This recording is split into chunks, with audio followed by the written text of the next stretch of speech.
বিসমিল্লাহির রহমানির রহিম। আসসালামু আলাইকুম ওয়া রাহমাতুল্লাহি ওয়া বারাকাতুহু।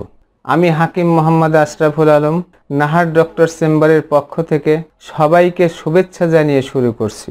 আজকের আলোচনা, যে জিনিসগুলো স্পর্শ করলে ভালো করে সাবান বা হ্যান্ড স্যানিটাইজার দিয়ে হাত ধুতে হবে। সম্মানিত দর্শক, দেহের রোগ প্রতিরোধ ক্ষমতা কমে গেলে করোনার মতো ভয়াবহ রোগসহ বিভিন্ন প্রকার মরণ ব্যাধি শরীরে বাসা বাঁধে। তো দর্শক, বিস্তারিত জানতে পুরো ভিডিওটি দেখতে থাকুন। সম্মানিত সুধী, আমার চ্যানেলটি আজ যারা প্রথম দেখছেন অথবা এখনও সাবস্ক্রাইব করেন নাই, এখনই সাবস্ক্রাইব করে নিন। নতুন নতুন স্বাস্থ্য বিষয়ক পরামর্শ পেতে বেল আইকনে ক্লিক করুন। ভিডিওটি শেয়ার করে অন্যদের দেখার সুযোগ করে দিন। আপনার একটি শেয়ারে উপকৃত হবে অনেকেই। তো দর্শক, চলুন জেনে নেওয়া যাক কোন কোন সেই স্পর্শকাতর জিনিস যা স্পর্শ করলে হাত ধুতে হবে। নাম্বার 1, মোবাইলের স্ক্রিন। মোবাইল স্ক্রিন বা অফিসের বায়োমেট্রিক স্ক্যানার আমাদের নিত্যদিনের কাজের অংশ, কিন্তু এগুলো জীবাণু বহন করে, কারণ এগুলো অনেক সময় অন্যের হাতে দিতে হয়। নাম্বার 2, গাড়ির হাতল, গণপরিবহনের হাতল, লিফট বা সিঁড়ির হাতল।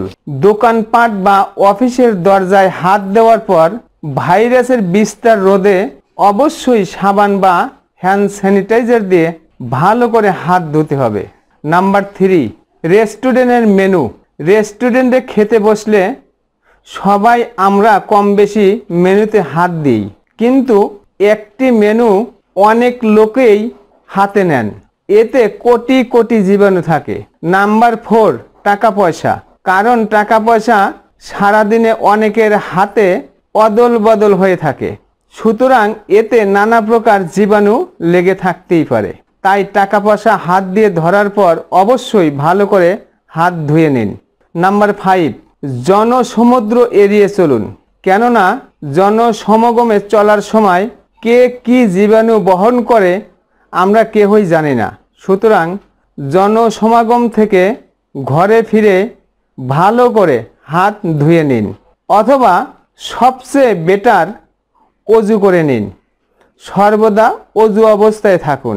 আমরা যারা 5 ওয়াক্ত নামাজের আগে অজু করি তাদের রোগ জীবাণু খুব কমই স্পর্শ করে। তো দর্শক, চলুন জেনে নেওয়া যাক এই সময় কোন খাবারগুলো খেলে রোগ প্রতিরোধ ক্ষমতা বাড়ে।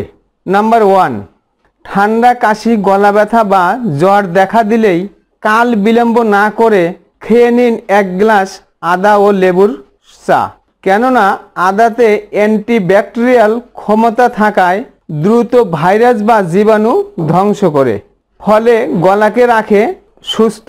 ওদিকে লেবুতে প্রচুর পরিমাণ ভিটামিন সি থাকায় গলার ক্ষত দ্রুত শুকিয়ে দেয় এবং গলার কফ পেকে বাহির করে দিতে সাহায্য করে। নাম্বার 2, বেশি বেশি পানি খাবেন। গলা কখনো শুকাতে দিবেন না। গলা সর্বক্ষণিক ভিজা রাখতে অল্প অল্প পানি বারবার খাবেন। এতে করে গলার ভিতরে যদি কোনো ভাইরাস বা জীবাণু থেকেও থাকে তাহলে সেটা সরে যাবে। নাম্বার 3, বেশি বেশি ছোলা বুট খাবেন। কেননা ছোলাতে প্রচুর পরিমাণ অ্যান্টিঅক্সিডেন্ট থাকায় ফ্রি রেডিক্যালকে ধ্বংস করে, ফলে দেহের রোগ প্রতিরোধ ক্ষমতা বৃদ্ধি করে, ফলে দেহ থাকে সতেজ ও রোগমুক্ত। সম্মানিত সুধী, আপনারা প্রায়ই কমেন্ট করে বলে থাকেন রোগ প্রতিরোধ ক্ষমতা বাড়াতে একটি ওষুধের নাম বলে দিন। তো দর্শক, আমার দীর্ঘদিনের চিকিৎসা পেশার অভিজ্ঞতা থেকে আপনাদের এমন একটি চমৎকার ঔষধের নাম বলে দিচ্ছি, সফুপ আওলা প্লাস। 1 চা চামচ সফুপ আওলা প্লাস 1 গ্লাস ঠান্ডা পানিতে মিশিয়ে প্রতিদিন সকালে খালি পেটে সেবনে কোষ্ঠকাঠিন্য, গ্যাস্ট্রিক আলসার, পেট ফাঁপা, বদহজম, আইবিএস, আমাশয়, পুরুষ মানুষের যৌন দুর্বলতা সহ পুরুষ ও মহিলাদের যাবতীয় রোগ নিরাময় করে এবং রোগ প্রতিরোধ ক্ষমতা প্রচুর হারে বৃদ্ধি করে, ফলে শরীরে বয়সের ছাপ পড়ে না, জীবন হয় চিরতারুণ্য, দাম্পত্য জীবন হয় সুখী। তো দর্শক, আপনাদের জীবন আনন্দময় করে তুলতে আমার চ্যানেলটি এখনই সাবস্ক্রাইব করে নিন। ভিডিওটি শেয়ার করে অন্যদের দেখার সুযোগ করে দিন। আমার কথাগুলো কোথাও বুঝতে অসুবিধা হলে অথবা বিস্তারিত জানতে কমেন্ট করুন।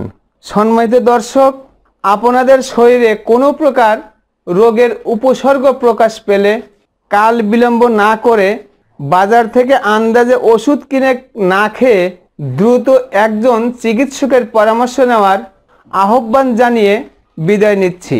আবারও দেখা হবে নতুন কোনো বিষয় নিয়ে। ততক্ষণ মহান আল্লাহ তাআলা আমাদের সবাইকে সুস্থ রাখুন, ভালো রাখুন।